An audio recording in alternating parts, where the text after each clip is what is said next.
Bab 504. Diupload oleh Baca Suara. Jangan lupa like dan subscribe, agar kami makin semangat upload lebih banyak. Hanya 19 detik. Itulah waktu yang diperlukan untuk Knight nomor tunggal untuk melompat dari dinding, melewati 8 Knight muda, dan mencapai Lawel. Syuk. Pedang berbentuk Y melintas ke arah leher Lawel. Cepat. Kematian Lawel tampaknya tak terhindarkan. Tapi, Lawel hidup. Sebuah kerikil terbang dari pasukan Raiden, dan menghentikan pedang Knight nomor tunggal. Luar biasa. Knight nomor tunggal. Mereka merujuk 9 teratas Red Knight, orang terkuat di benua itu. Dievaluasi jika kekuatan mereka lebih tinggi daripada Pyaro, mantan pemimpin Red Knight. Itu karena, semua Red Knight saat ini telah mencapai status Great Swordsman. Knight ke-9, Nautilus, tidak bisa mempercayainya setelah pedangnya diblokir oleh batu. Seseorang melempar batu, yang bisa menghalangi pedangku ada. Itu juga di kerajaan kecil. Duke Grid. Tidak, Nautilus sudah menembus melalui keterampilan dan bakat Grid. Dia telah menyaksikan dari jauh selama perang dengan Pangeran Ren, dan sepenuhnya memahami keterampilan bertarung Grid. Dia kuat, tapi beberapa tingkat di bawah Nautilus. Grid tidak akan bisa mencapai level ini, bahkan jika dia melatih sepanjang hidupnya. Jika itu masalahnya. Tidak mungkin. Pyaro. Ada informasi, jika tempat terakhir pengkhianat bersembunyi adalah Kerajaan Eternal. Mungkin saja ini adalah Pyaro. Tidak, itu bukan Pyaro. Pyaro tidak mampu melakukan ini di masa jayanya. Dia tidak bisa menghentikan pedang Nautilus dengan batu, ketika keahliannya telah jatuh jauh di bawah, apa yang ada di masa lalu. Siapa ini? 1 detik. Nautilus merasa bingung. Melindungi. Lawel. Jut tiba dan mengayunkan +8 Dain Slave, reproduksi. Pedang hitam jatuh ke kepala Nautilus, seperti sambaran petir. Caeng. Kuk. Lengan dan kaki Nautilus bergetar, ketika dia bertabrakan dengan pedang Jut. Kekuatan apa ini? Itu bukan kekuatan otot yang cukup tinggi. Orang di depannya, sepertinya telah belajar bagaimana mengerahkan 2 atau 3 kali lipat kekuatannya yang sebenarnya. Koang. Koang. Nautilus menyadari, ketika dia bertahan melawan 2 serangan lagi dari Jut. Dia tidak takut mati. Dia sepertinya memiliki 10 nyawa. Orang ini tidak peduli dipukul oleh serangan balik atau kesejahteraannya sendiri. Dia hanya memegang pedang, untuk menghancurkan musuh. Itu lebih intens dan mengancam, karena lawannya adalah binatang yang bertindak melalui naluri. Apakah dia dari Durima? Mereka adalah klan gila yang seperti boneka, yang hanya tahu cara membunuh dengan senjata. Intinya, dia lemah. Nautilus mendapatkan kembali ketenagannya, menghindari tebasan diagonal dengan menekuk lututnya. Lalu, dia menikamkan pedangnya ke atas. Seok-keok. Aura putih muncul dan menyebabkan luka yang dalam, di dada tebal Jut. Nautilus melompat ke udara dan menikam pedangnya di bahu Jut. Aduh, itu menyakitkan. Jut. Anggota Overgearet berlari dari belakang khawatir. Mereka khawatir tentang kematian Jut, tapi tidak mudah untuk melewati celah antara 3.000 tentara. Faker dengan ringan menginjak kepala para prajurit dan merupakan yang tercepat. Namun, dia masih jauh. Inilah akhirnya. Saat pedang Nautilus mengarah ke kepala Jut. Caeng. Sekali lagi, sebuah batu memblokir pedang Nautilus. Gila. Itu seperti hantu. Nautilus memucat dan buru-buru berteriak ke Earl Ashur di dinding. Perintahkan tentara untuk menyerang. Aku akan menyelamatkan Glenn di celah itu. Petik 2. Jangan dengarkan kata-kata Lawel, dan akhiri perang secepat mungkin. Nautilus merasa putus asa, karena dia takut pada musuh yang tidak dikenal. Tapi, Earl Ashur adalah orang yang pintar. Dia berpikir lebih dulu, daripada bertindak gegabah. Apakah Grid mendapat manfaat dari membunuh Pangeran Ren? Tidak. Di sisi lain, Raja Aslan memperoleh kerajaan dengan kematian Pangeran Ren. Masih terlalu dini untuk menolak klaim Lawel, jika Aslan berada di belakang kematian Pangeran Ren sebagai salah. Selain itu, dia mengatakan, jika Glenn akan bersaksi. Apakah Grid benar-benar dijebak? Earl Ashur terkejut dengan pemikiran itu. Glenn adalah sandera. Dia akan menderita rasa sakit dan penghinaan yang mengerikan, saat ditahan di Raiden. Earl Ashur tidak bisa mempercayai kata-kata Glenn, karena tubuh dan jiwanya mungkin telah dirobohkan. Dia mungkin diancam untuk berbohong. Prioritas pertamaku adalah menyelamatkan Glenn. Aku akan mengamankan keselamatannya, dan kemudian menemukan kebenaran. Earl Ashur memutuskan dan akhirnya mengeluarkan perintah. Tembak. Papat. Papat. 2.000 archer di dinding, menembak secara bersamaan. Memang, kemampuan memanah tentara Patrian yang disebut Heart of Eternal sangat bagus. Ribuan panah terbang melengkung. Namun, sihir Earl Ashur lebih mengejutkan daripada keterampilan para prajurit. Semua panah yang ditembakkan oleh tentara, secara bersamaan mendapatkan atribut api dan dipercepat. Para prajurit Raiden panik, ketika panah-panah itu mengalir deras seperti meteor. Hai, B-Block itu. Angkat perisaimu. Jika kamu ingin hidup, cepatlah. Kita harus berkumpul kembali dengan keluarga kita di Raiden. Petik 2. Gagasan bertahan meningkatkan konsentrasi para prajurit. Berkat latihan yang keras, tentara Raiden pindah ke barisan dan berhasil memblokir sebagian besar panah dengan perisai mereka. Namun, ada beberapa orang yang kurang beruntung. Ak! Panah menembus celah di perisai dan memukul tentara. Beberapa mati seketika, sementara yang lain akan lumpuh seumur hidup. Leo, Frank. Para prajurit berteriak, saat melihat rekan-rekan mereka yang berdarah. Keinginan untuk hidup sekali lagi memenuhi wajah mereka, saat mereka menggunakan perisai untuk memblokir panah musuh.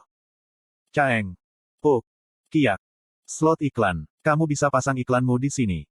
Medan perang dipenuhi dengan jeritan tajam dan suara bentrokan logam yang sengit dan mengerikan. Itu adalah lubang kesedihan dan kemarahan. Asmopel memegang perisai dan bergerak di antara para prajurit. Ini yang dilihat tentara di medan perang. Asmopel terlahir sebagai bangsawan. Dia menerima peran komando, segera setelah dia masuk militer. Dia selalu memperlakukan tentaranya dengan sangat hati-hati, meskipun ada keinginan untuk menang. Namun, ini adalah pertama kalinya, dia berada di posisi seorang prajurit. Apakah dia menikmatinya? Itu mengerikan. Dia tidak tahu, jika perang begitu mengerikan, pada hari-hari ketika dia adalah komandan yang memegang puluhan ribu jiwa di tangannya. Yang penting bagi tentara, bukanlah perang atau kompensasi. Itu hanya bertahan hidup. Mereka yang lemah, yang akan takut pada satu panah. Asmopel menghindari panah terbang, ketika dia dihantam oleh perisai yang sedang disiapkan oleh seorang prajurit. Matanya melebar saat hidungnya berdarah. Di luar perisai, sebuah batu besar yang ditembakkan dari ketapel musuh jatuh. Uwaik! El lari. Jeritan para prajurit bergema, ketika mereka mencoba melarikan diri dari batu. Mereka mendorong orang lain menjauh ketika mereka mulai lari, termasuk Asmopel. Sejauh ini, aku hanya mengalami sebagian kecil perang. Sekarang, dia tahu. Duke Grid memanggilku seorang prajurit, sehingga aku bisa mengalami kehidupan seorang prajurit. Faktanya, Grid tidak pernah mengundang Asmopel untuk menjadi prajurit. Tapi apapun masalahnya, Asmopel menerimanya dan perubahan positif terjadi. Aku akan menjadi komandan yang tahu hati para prajurit. Aku tidak akan secara paksa mengorbankan para prajurit. Aku akan datang dengan strategi, untuk memenangkan perang dengan pengorbanan minimum. Tapi sebelum itu, aku harus menjalankan peran prajurit dengan sempurna. Asmopel mengambil tombak dan melemparkannya. Itu menuju batu yang jatuh pada sekutunya. Kuaang. Tombak itu menghancurkan batu di udara. Asmopel telah memperoleh skill baru. Asmopel telah memperoleh skill baru. Asmopel telah memperoleh titel baru. Mengapa begitu sulit? Tidak peduli bagaimana aku menembak panah, mereka tidak mati. Di dinding, tentara Patrian secara bertahap kehilangan semangat. Itu karena, peralatan tentara Raiden sangat keras, sehingga tidak peduli berapa banyak panah yang mereka tembakan, hanya beberapa korban yang muncul. Tentara memakai armor yang biasanya untuk knight berpangkat tinggi. Apakah Raiden itu kaya? Kota gurun itu kaya. Ini adalah bukti, jika Tuan Raiden merawat para prajurit. Duke Grid menghargai para prajurit, dan memberi mereka armor yang bagus. Tuan yang hebat, aku iri pada tentara Raiden. Earl Ashur panik, begitu semangat tentara mulai memburuk dengan cepat. Aku harus membalikkan suasana. Tentara Borneo bergerak maju menuju gerbang, sementara tentara Raiden melakukan peran menghalangi panah. Kung! Kung! Dindingnya bergetar dan para prajurit gemetar ketakutan, setiap kali senjata pengepungan Borneo menghantam gerbang. Pada akhirnya, Earl Ashur tidak bisa lagi berdiri diam. Dia akan menunjukkan kepada mereka, nilai dari mage dalam perang. Aku akan menunjukkan keagungan 10 grid mage di benua. Kurururung. Suara Earl Ashur menyebar melalui medan perang, saat dia mulai mengucapkan mantra. Itu menyebabkan suasana memanas dengan cepat. Itu adalah pendahulu dari sihir pemusnah massal, Firestorm. Lawel pulih dari kelumpuhannya, dan buru-buru berteriak ke Glenn. Apa yang kamu kerjakan sekarang? Pergi dan hentikan ayahmu. Petik 2. Aku bisa dengan bebas mengambil tindakan. Glenn bingung oleh kata-kata Lawel. Apakah aku pernah memblokir kebebasanmu? Petik 2. Tidak perlu lagi kata-kata. Glenn menggunakan sihir untuk terbang di langit. Dia berteriak, ketika dia mendekati ayahnya. Ayah, dengarkan Earl Lawel. Petik 2 tanda tanya tanda seru petik 2.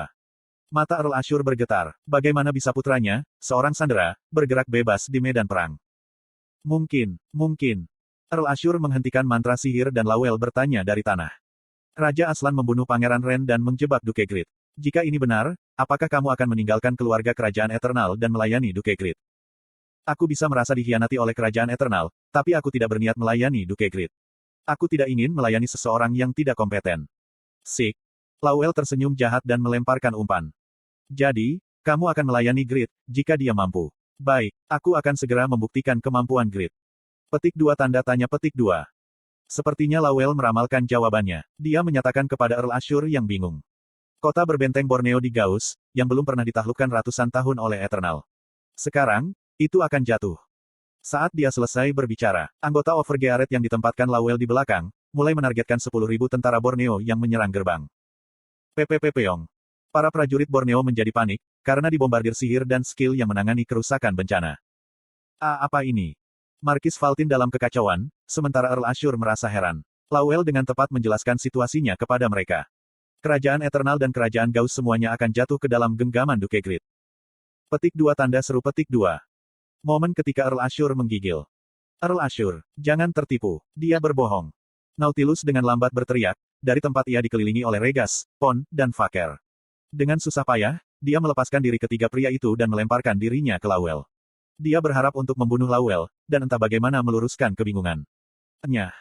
Pasukan musuh yang menghalangi jalan bukanlah apa-apa. Lusinan tentara langsung dibunuh, ketika dia mencapai Lawel dan menyerang. Caeng. Tiba-tiba, salah satu tentara yang menjaga Lawel memblokir serangan Nautilus. Kamu siapa? Prajurit itu menunjuk tombak ke Nautilus dan menyatakan. Ars Private.